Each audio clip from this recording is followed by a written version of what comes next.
Are you excited for the new college football game? They just started to announce some stuff. Sam talked about that on the Friday pod as well, too. I'm so excited for it. I mean, I haven't really gotten into like the details on it, but if it's as good as people are saying it's going to be, like it's the only game I'm going to play for like 2 years. You were into the old college football games? Well, I was, let's see, 2014. I was pretty young when the last one was out. So I played it like a little bit, but like not into like as much as like in the video games I am now. Like right now when I play Madden, I play like every single mode, and back then I used to just play now because like I didn't explore like any of the old shit. Yeah. Did you ever do the mascot games? I do hope they bring that back. Didn't. They need. I think everybody agrees they need to keep the mascot games. If you did it, it was pretty sick. I'm trying to. I never played it, but I remember seeing gameplay and stuff on it. The Tennessee mascot was always a go-to, like the big dog. Mm-hmm. And then the Stanford tree too. That one was pretty fun.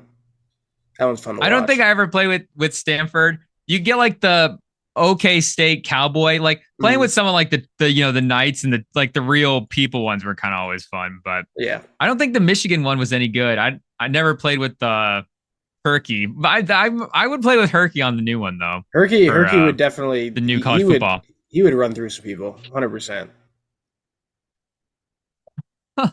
Well, speaking of the college football, I don't know if you want to say who should be on the cover or not, but maybe be one of the guys that we'd be talking about today, because I know with our guy Ian Fattaport here, we're, the NFL draft is slowly approaching. We're working our way up toward it, and we wanted to talk about some of the guys for it. So I think we were planning on talking about quarterbacks this week.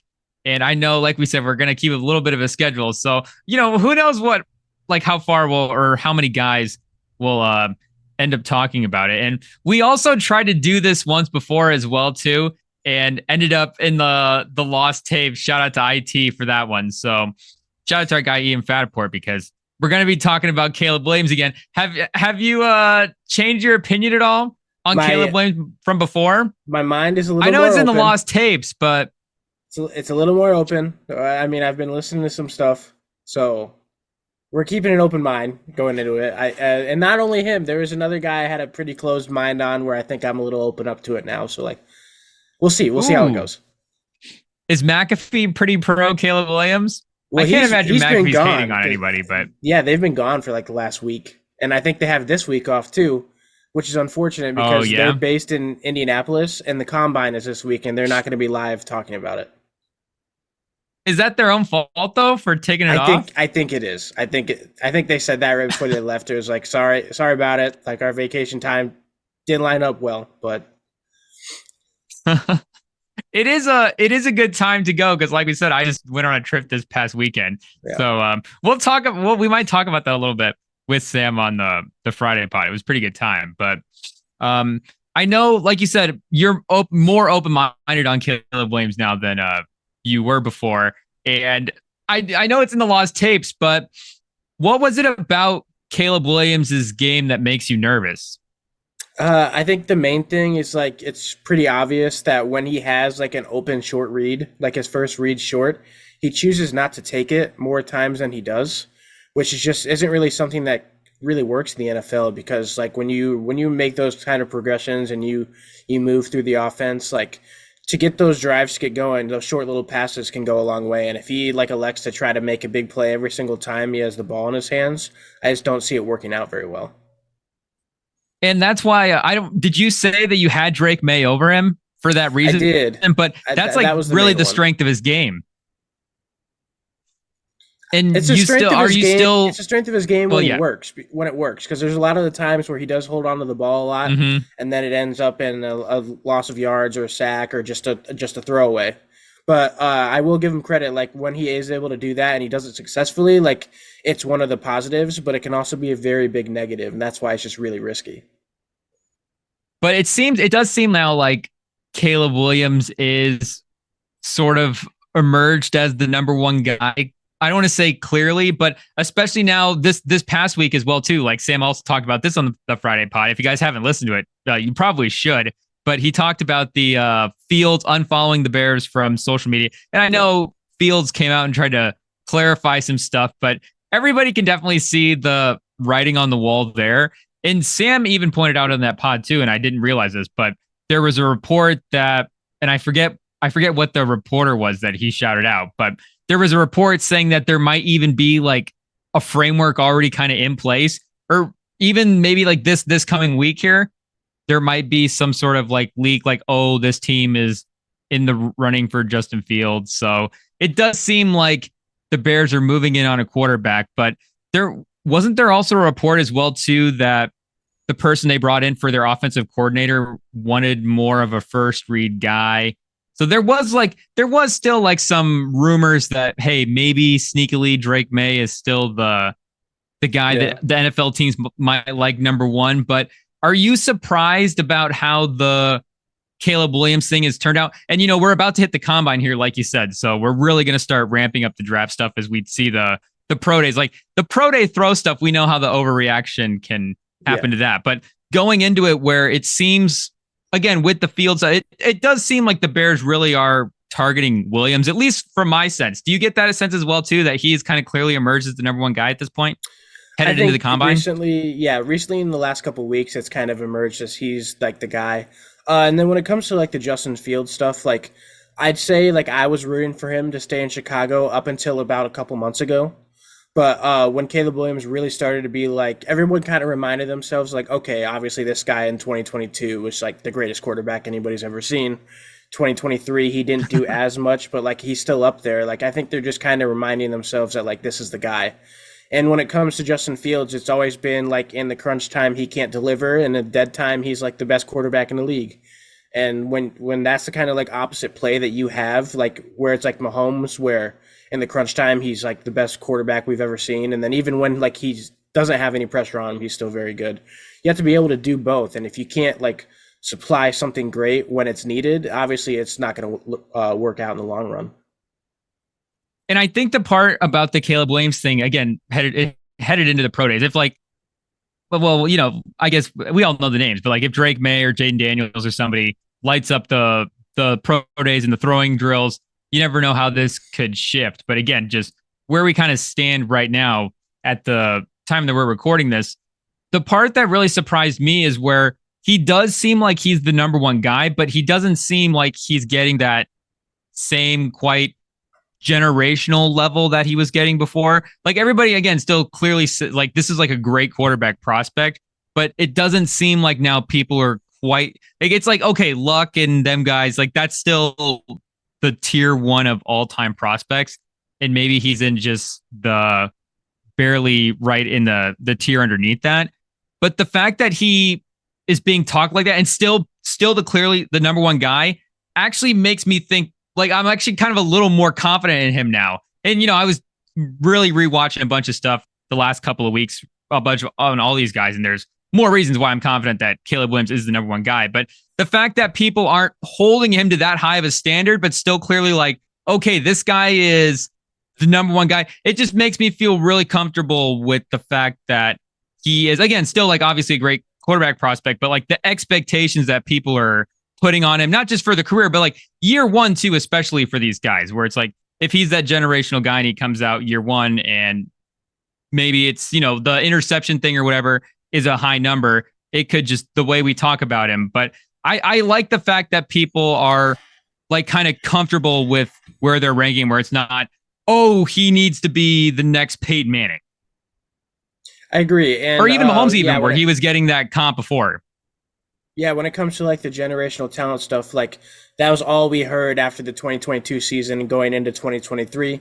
And then it really calmed down. And I think like as going into the NFL, that kind of could have a chip on your shoulder. And I think he could use that on the positive note to just emerge himself as one of the top guys in the NFL when he gets there. And like we have to remember, like the numbers aren't similar from this last year to the year before. The picks amount are the same. But he was 42-5 in 2022 and 30-5 in 2023. But there was 112 pass attempt difference. He threw the ball 500 times in 2022. So obviously, like the passing yards numbers and the touchdown numbers, those are all going to elevate.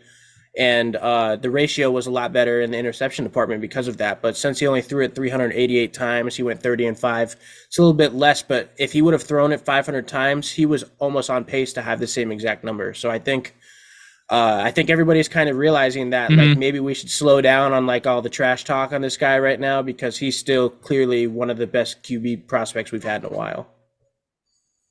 Yeah, I think that's definitely a better way to put it. And the pick number, like you're saying, the turnover sort of percentages all being the same, him sort of still doing the same pace. The other thing with him compared to last year as well, too, is he had Jordan Addison to throw the ball to. Yeah. Jordan Addison just was Yeah. like a top 20 receiver in the league, like right away.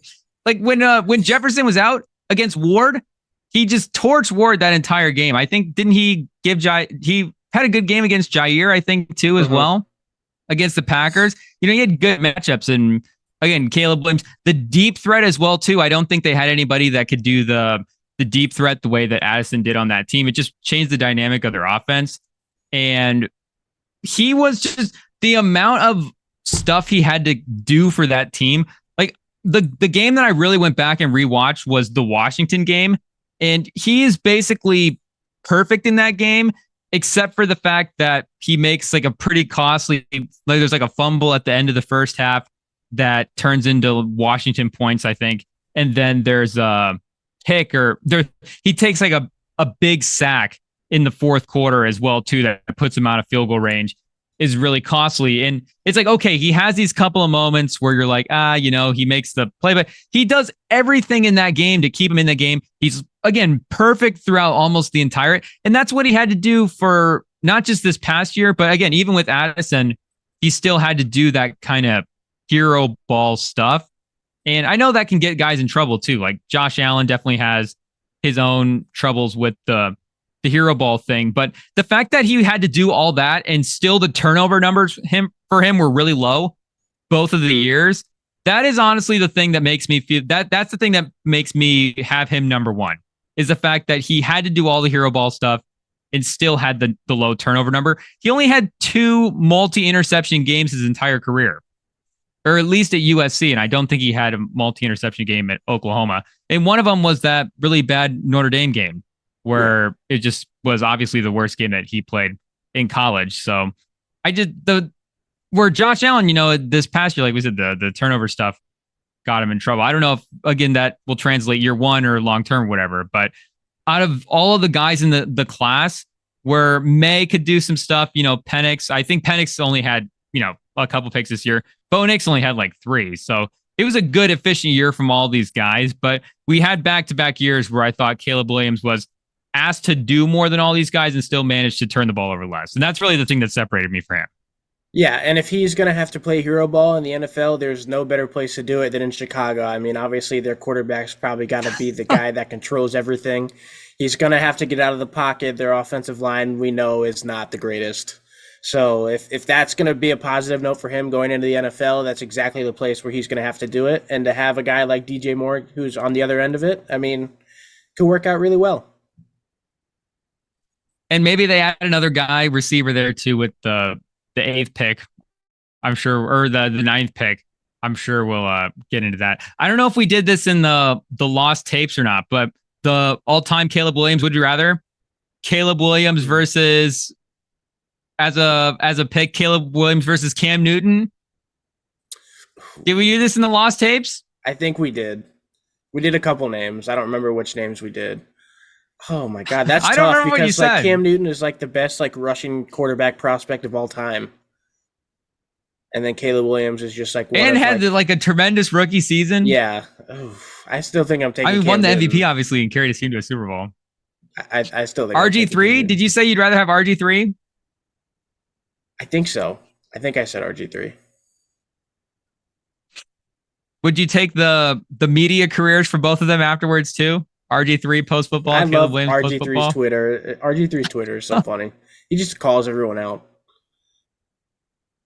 RG3 was the one that got the high school prospect with the crazy name. He got that thing going, right? Yeah, he was the one that picked that story up and carried it. I'm not even gonna try to say his last name.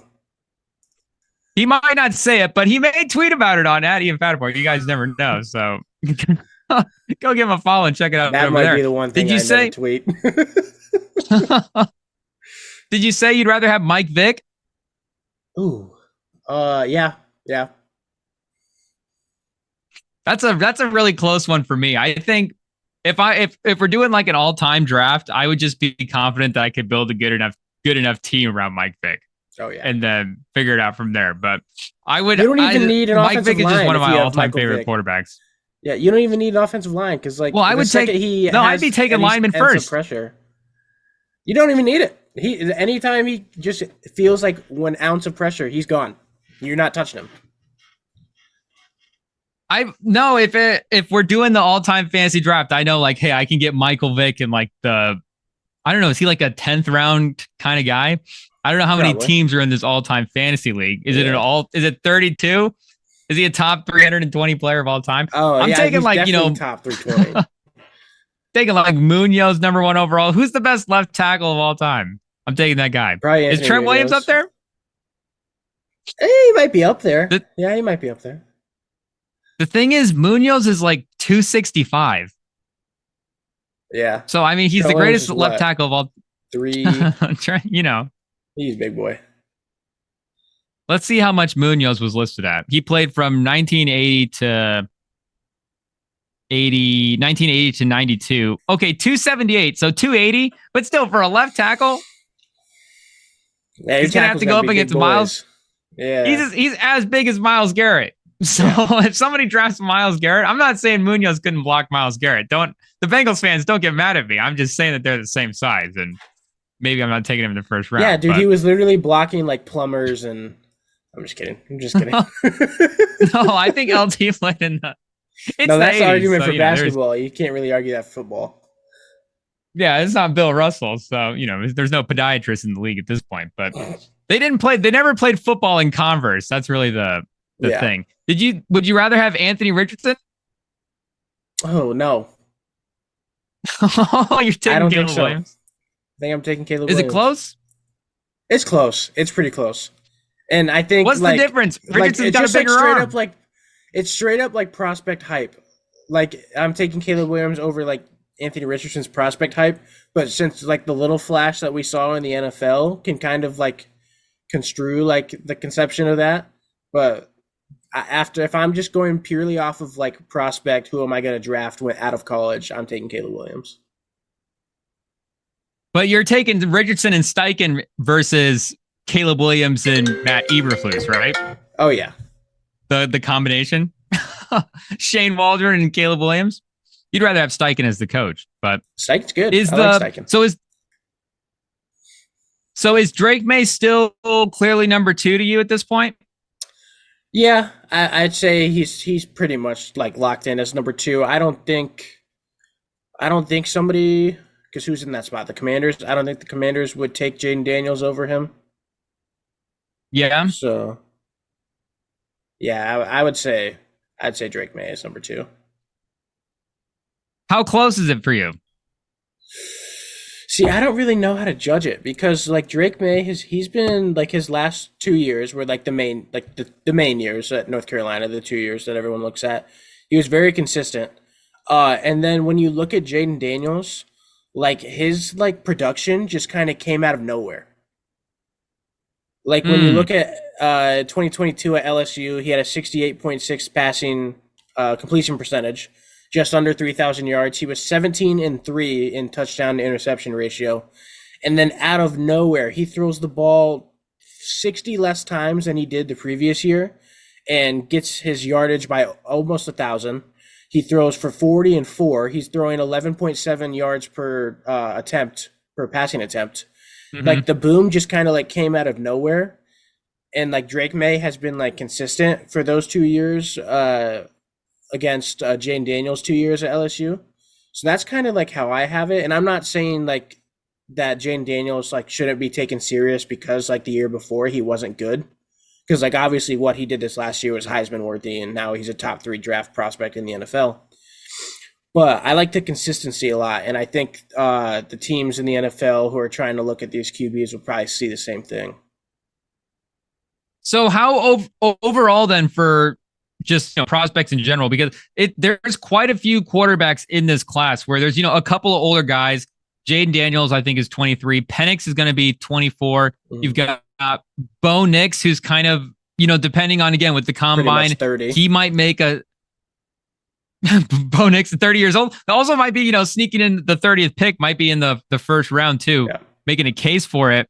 But, maybe for Penix, you just say it's get healthy. But how do you value progression for these guys in college? Because Bo Nix, you kind of have the same thing where starts off as a hyped guy, doesn't necessarily play well at Auburn. Like, I got to be honest, I was not a big fan of the Bo Nix Auburn run. But this past year at Oregon, I mean, he was fantastic. And again, with Jayden Daniels, the same thing, just a phenomenal season. I mean, won the Heisman. But how do you value progression in college versus, like you're saying, you got Drake Maye and Caleb Williams doing the same thing back-to-back years? And I mean, progressions obviously is a big thing. And like regards to Bo Nix, like I'm a football casual because like I didn't even know who Bo Nix was until this year at Oregon when he popped off and everything. But and then when it comes to the progression, like obviously, like that's very important. Like you want to see the guys that you're looking at to scout, you want to see them get better and better every single year. But like when it comes to like an early draft lottery pick, like I think that I would value somebody who was consistent for those 3 years, who's pretty good, rather than somebody who like the first year was ass or didn't play. Second year, he easily got better, but still not great. And then the last year, he kind of like had his like peak year in college, but like still like good, but like not to like the level you'd want as like a third overall pick. Like I think I'd rather take the consistency over like just like short progression. And Burrow's the obvious progression guy that everybody kind of points to as, oh, he turned it around.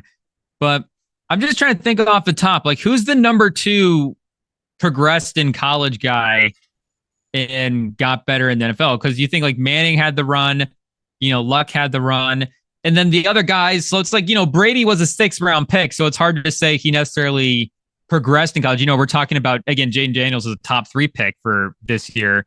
Bo Nix making the case for the first round. You get a guy like Brock Purdy. Like, again, Pat Mahomes, maybe he did the Texas Tech success, like the win thing never translated, but statistically, Pat Mahomes was doing the same thing every year. It's not like he ever, again, had the progression thing. Like, he was 7 starts his first year, but then his sophomore year, 4,600 yards and then 5,000 yards his junior year. So I'm trying to think. Gino like was a, Heisman candidate guy. Did Kaepernick have progression? I don't know. That's tough. I don't really remember. For Cam, it's like, honest. And Cam just needed to play. Like Cam just needed to get on the field. Same with Winston. I know Winston didn't have the thing. Elway as well too. Yeah. And we're remembering all the all-time guys versus the guys that were just competitive in their eras. But I'm trying to think, like I was looking at Steve Young's numbers. Steve Young, pretty good. All of his, no shocker, pretty good all of his college years. Joe Montana, consistency. So it is tough to say, but the Jayden Daniels thing where he was always like an aggressive passer, even back in Arizona State and now at LSU. And I think even though the offense around him was good, it's not like they asked him to do a ton of easy stuff. And again, he managed to win the Heisman, but 70% completion percentage and 10 plus yards per attempt. These are the only guys to do that in college football history are Russell Wilson, RG3, Baker Mayfield did it twice, Joe Burrow, Mac Jones. So, not perfect, but the Mac Jones rookie season, I think there was a lot of love for it. And then CJ Stroud in 2021. Oh, Tyler Huntley as well, too. Shout out to Tyler Huntley. Those are the Power 5 guys. You had a couple of non-Power 5 guys, Kellen Moore in 2014 and Grayson McCall in 2021. But and Safon LaForce in 2004. But outside of Safon LaForce and Mac Jones, I mean, that there's some to that list. Like Russell Wilson, again, RG3 didn't have the career thing, but the initial burst to start, there was a lot of hype, and he beat Andrew Luck for Rookie of the Year. So when when the draft thing started, and this goes back to just the start of the college season as well too, but it seemed like it was going to be Caleb Williams, Drake Maye. And if anybody was going to sneaky be the guy that topped Caleb Williams, it would be Drake Maye. But for me, like I said, the more I've watched these guys, I think I'm very comfortable saying, okay, Caleb Williams, definitely I would take him number one. And Daniels is the guy that closed the gap. Like that's the gap that closed for me was Daniels and Drake Maye for that number two spot. And when I'm thinking, not just who is the number two guy, but it's like, again, who do I think has the best chance to be better than the guy ranked above him? Who has the best chance to be better than Caleb Williams? I mean, Jayden Daniels, you get the speed thing that he brings as well too on the field. And I think as a passer, he can do a lot of the similar stuff that Drake Maye can. So, I mean, again, if he's older and like he didn't have the 2-year thing that Drake Maye had, but especially with the way that we're doing offense now in the NFL, I think the speed thing that he brings is like maybe the other most intriguing thing on the board amongst all these guys. I could definitely see it. I just think that Drake Maye will probably go 2. I wouldn't be shocked at all if Jayden Daniels were to jump him and go 2, and then Drake Maye at 3. But I kind of agree with you on like the stance of like at number 2, you want to kind of think of if there's a quarterback who could potentially play better than Caleb Williams is who you should take. And like this day and age in the NFL, like how you're saying how the speed is very important. Like you want a quarterback who's going to get out of the pocket, be able to escape pressure, make plays on his feet, rather than like the old age of the NFL. Like a lot of the quarterbacks that we saw were just really great pocket passers. They threw the football really well, very good touch, not a lot of mobility. Like guys like Tom Brady, Peyton Manning, Ben Roethlisberger. Those are that's kind of like the age that like we're moving out of in the NFL. So I could definitely see Jayden Daniels possibly jumping Drake Maye and going at 2. And LSU kind of they were top 12 team to finish the year, but 10-3 on the season. And I think those 3 losses were the first game of the season they lose to Florida State. And I don't really think Jayden Daniels was super costly to them in that game because there was really like some fourth down calls where they just got aggressive early on, probably should have kicked some field goals and, turned the ball over, missed out on some points, and then in the second half didn't do much. But they lose to Alabama late, and then that third, who was the other loss as well? They lose that shootout to Ole Miss, where I think it's like 55-49. Jayden Daniels, you can't really blame. Yeah, you can't blame him for. Let me double check the score on that. I think that's pretty close to being right. Yeah, 55-49. Jayden Daniels in that game was, and Ole Miss was ranked 20 at the time too. So Ole Miss was ranked throughout the year. Jayden Daniels, 75% completion, 414 yards, 4 touchdowns, no picks.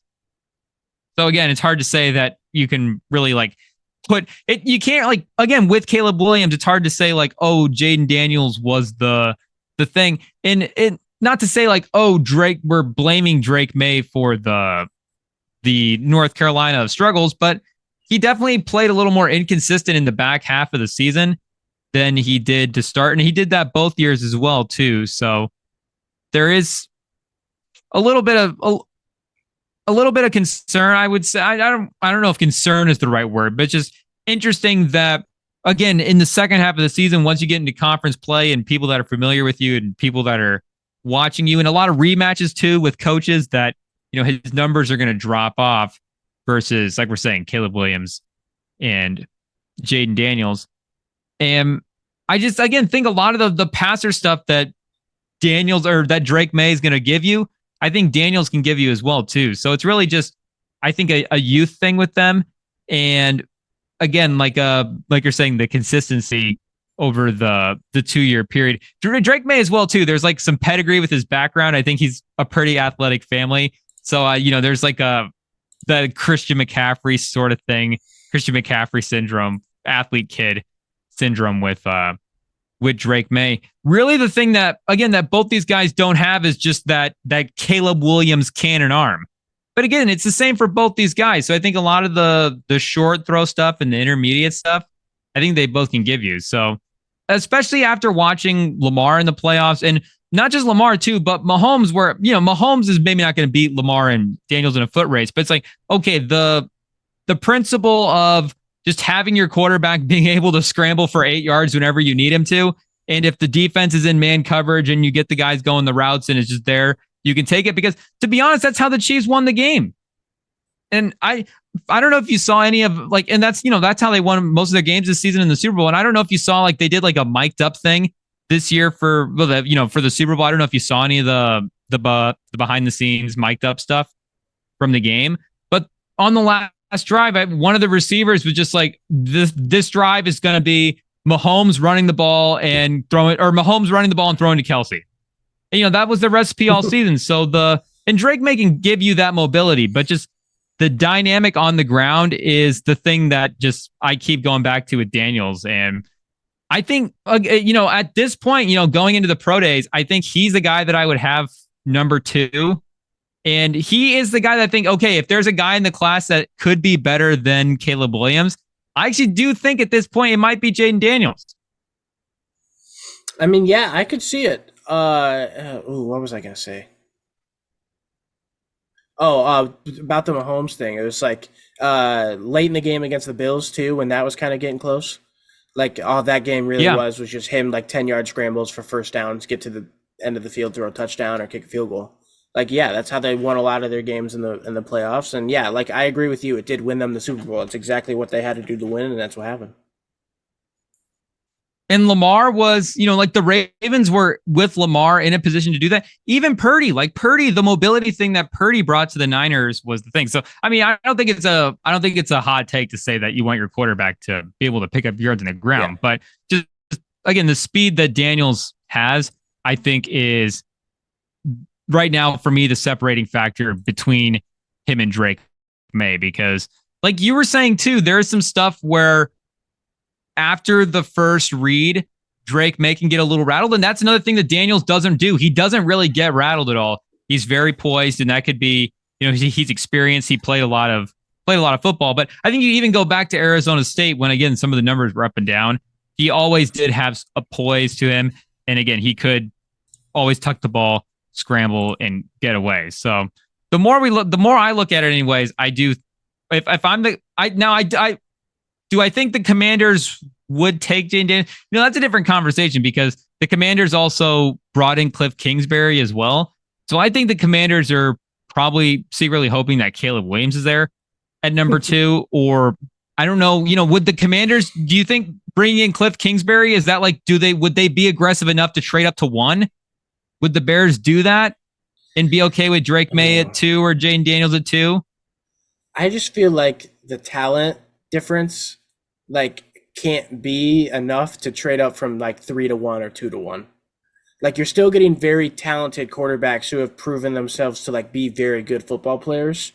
And we know that the price on the first pick this year is completely inflated due to last year, how the Panthers just sold their soul for Bryce Young. I blame them purely on why the price is so high. Because they traded 2 firsts, 2 seconds, and DJ Moore for Bryce Young, who and a player, and a player who is arguably the worst rookie quarterback in the NFL this year. So, and I'm not saying he's going to be bad his whole career. He obviously has a lot of room to grow. He's still very young, and they have a lot of time left with that. But the price of this pick, even if you're trading just 2 picks back down, the haul that you're going to have to give after that is still going to be crazy, insanely priced. So I don't think it's financially responsible to trade up only 1 pick. You would rather have Stroud than Caleb Williams, right? CJ Stroud? Oh yeah. He won a playoff game against the best defense in the league. Yeah, it's hard to, after 1 year, as an MVP candidate, and he's 23? Turn that around. It's hard to say. Last year, if Caleb Williams had entered the draft, I think he would have been taken over CJ Stroud. Not that he could have entered the draft last year. I'm just saying, if he would have gone in, he would have been the number 1 quarterback off the board after winning the Heisman Trophy, even over Bryce Young. But I think I agree with you at this point, even though I think maybe the prospect grade, like we're saying on Caleb Williams, was a little bit higher. Those guys are clearly the top 3. And I know we've already talked about McCarthy a little bit, but are you surprised that it seems like he's kind of the consensus other guy that's going to be a top 20 pick at quarterback? Okay, this is the other guy who I said I was going to keep an open mind about, because I was very surprised before when I saw it, but now I'm kind of really not. Like, I kind of agree with it. I think he's definitely going to be up there. Definitely, like, in a tier list, you go like Caleb Williams at 1, and then you'd have Drake Maye and Jayden Daniels at 2, and then underneath of that, I would put like I put McCarthy in a class of his own. Honestly, I wouldn't gather him with like Penix or Bo Nix underneath. I'd put him like by himself, and then those other two below him. But yeah, I'm not really surprised. Like, he's been super consistent his entire career. He obviously, people are saying like, oh, this is check down guy. Like, he's not going to throw the ball far. Like, he can't throw the ball. All they do is hand it off. And like, that's what I was saying last time we did that. Like, I was literally standing here and handing Herky the ball, trying to make fun of him. But I mean, like, I'm man enough to admit when I'm wrong. And like, this guy definitely has the potential to be like a game changing field general type of quarterback in the NFL. So I don't disagree with it. Are you saying, so would you want to see him on the Raiders, or does he need to go to like what kind of team would you see JJ McCarthy on? Is he a guy that, yeah, you could take a swing early if you're like the Vikings and you have good pieces in place, or if you're trying to do a total rebuild, do you want to bring McCarthy in as a franchise guy? I think a franchise guy would be nice, but also, well, I don't know. I think I'm going to take that back. I think for him to succeed, he's going to need a similar offense like he had in college. And like, the main piece of that is just a very established run game.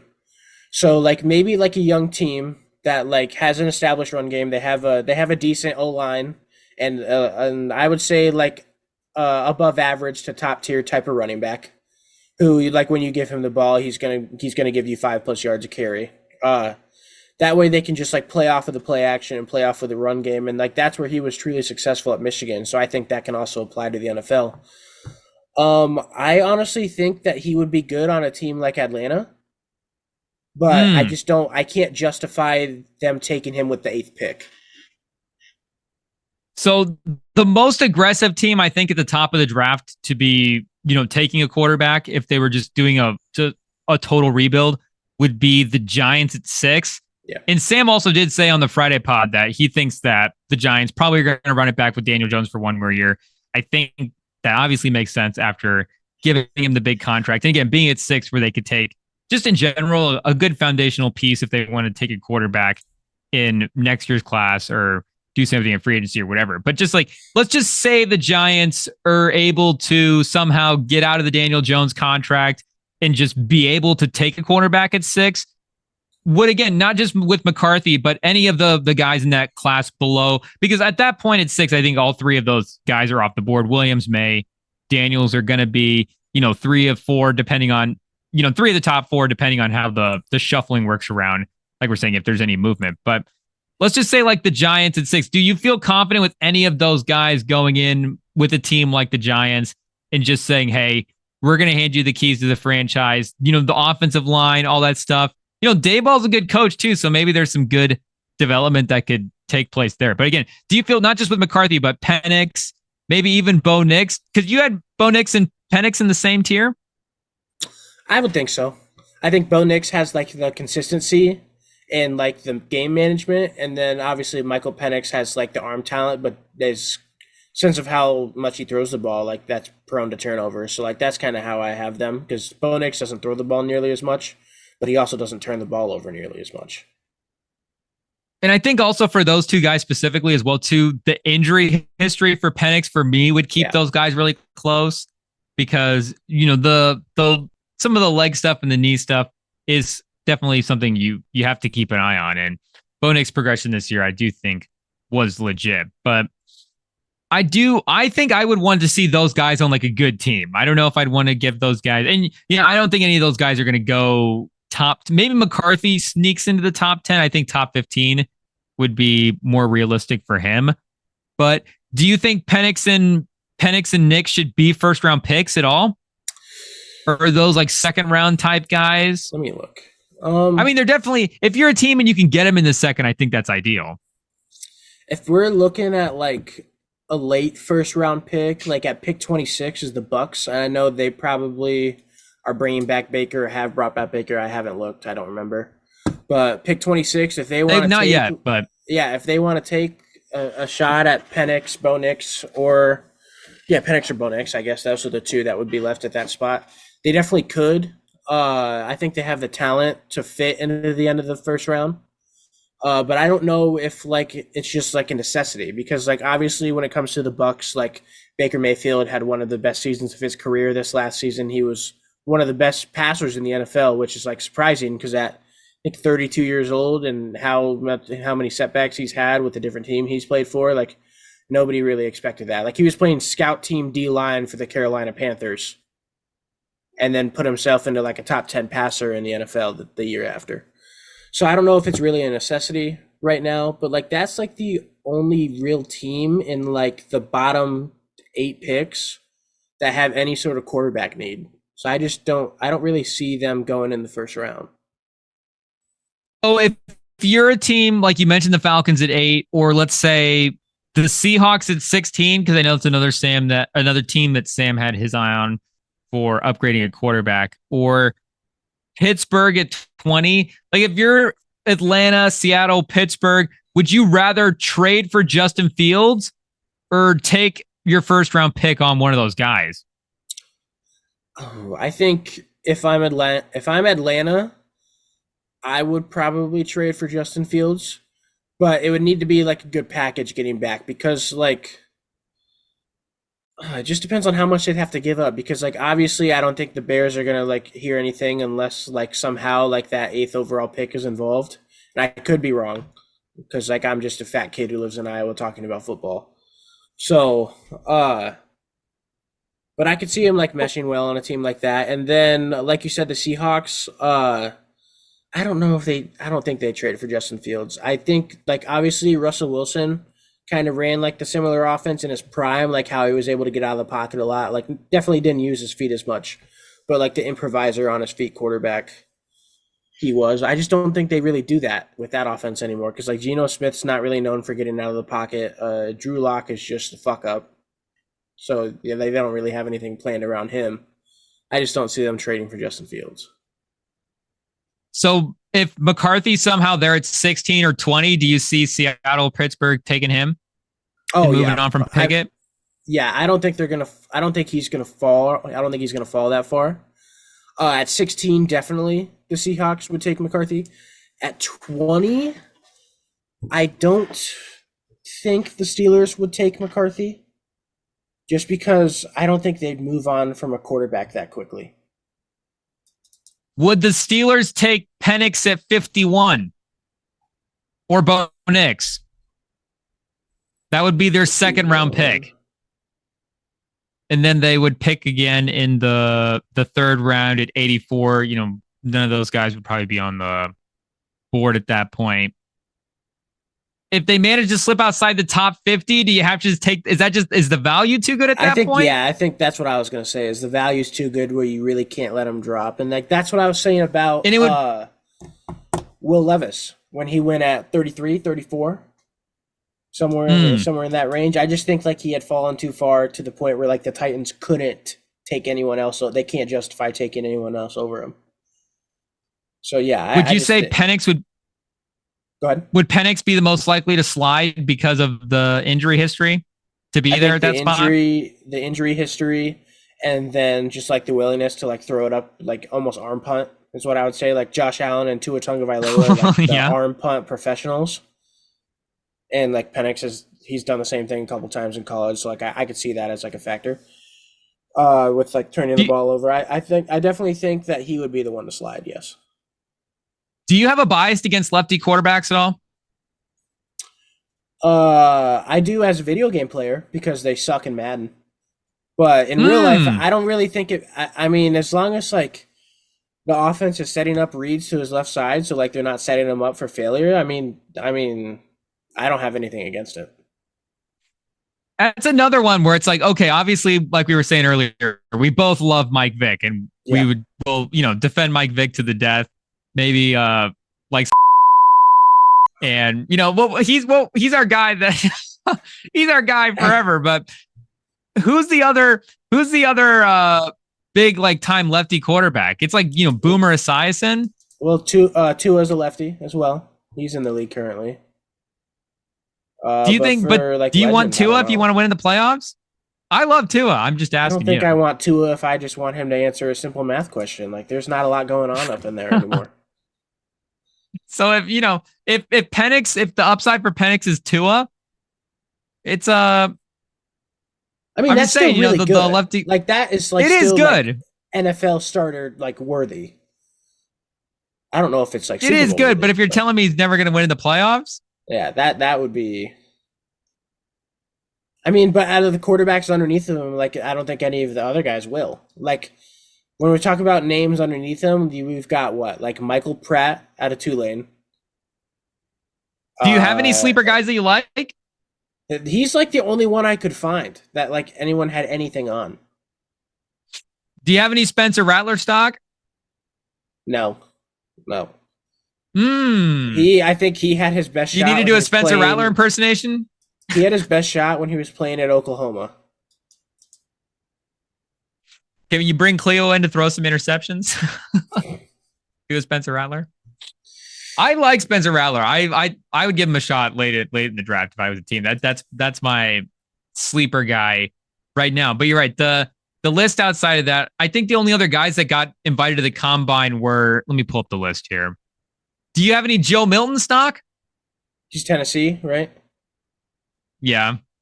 I don't really watch him.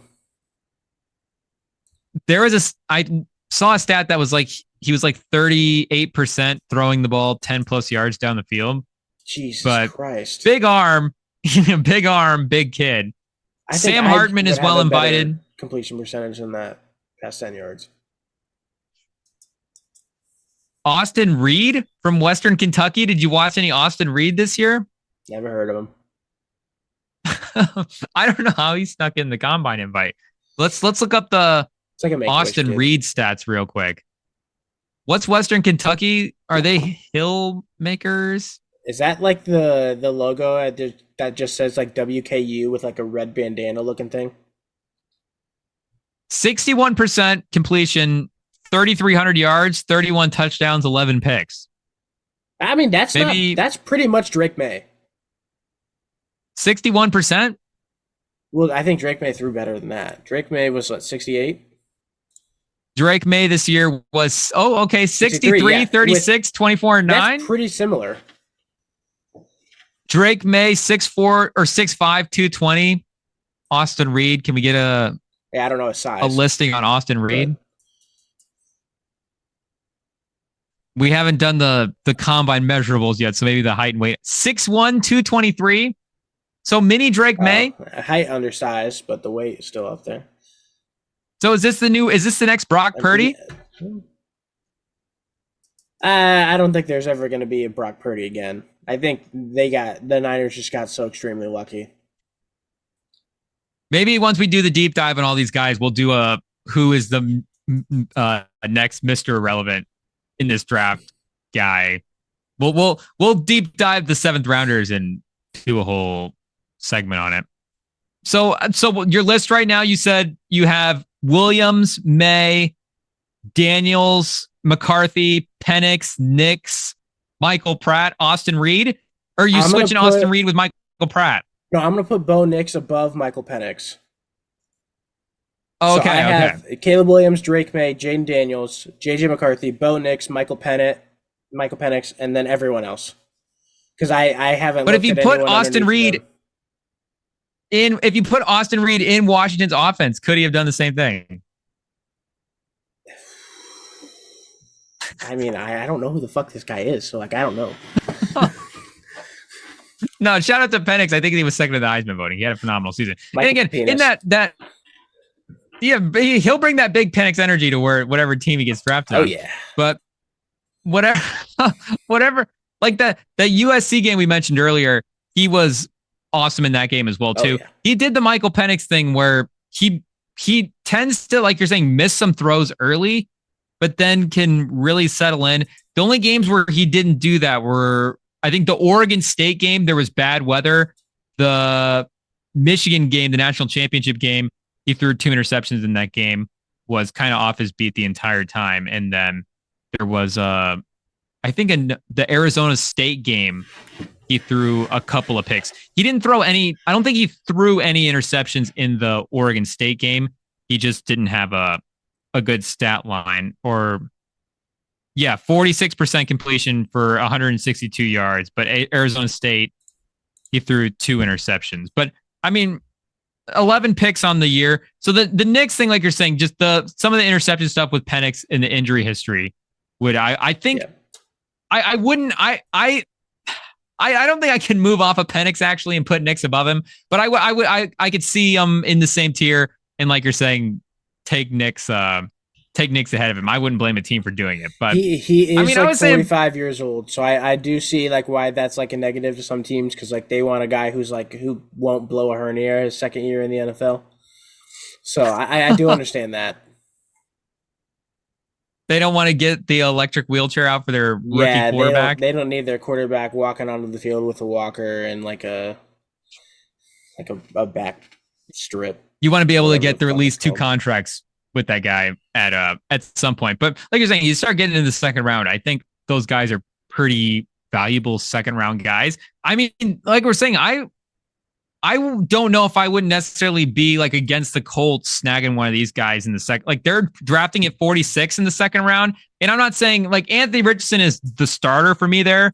But again, just the value of having one of those guys as your backup. And then, maybe you trade him at some point. And, that's a guy like we were saying, if he's a first round pick, he starts, there's some buzz around him.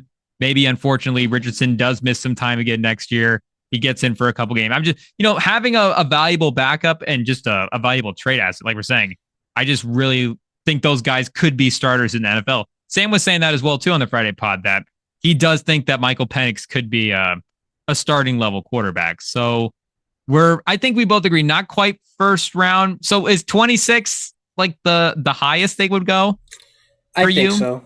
To Tampa at this point? Because I think if they're going to go in the late first round, it's got to be to a team that needs or that would need a quarterback pretty soon if they have a quarterback who's older or a quarterback with expiring contracts. So like the Bucks, if they want to sign Baker to like a 1 or 2 year deal and then have a rookie sit behind him, I could see that. Like another team would be the Vikings, but like their pick's pretty high. They're picking at 11, and right now maybe they trade back. They're predicted to take JJ McCarthy, according to Tankathon.com.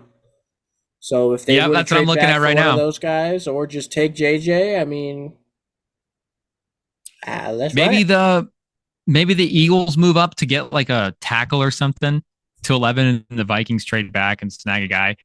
If Penix is sitting there at 56 for the Cowboys, do they take him? I mean, I think that they should take like a trash can over Dak Prescott. Like, my feelings about Dak. Like, I think they should. Should they take Austin Reed at 56? They should take Austin Reed at they should trade up to 1 and take Austin Reed. Honestly, that's how much I hate Dak Prescott. So, could they trade Dak Prescott to the Commanders interdivision? They could go up and get Jayden Daniels, a 5'2" quarterback who's missing his left arm, who's never played football a day in his life, and he could probably play better than Dak Prescott.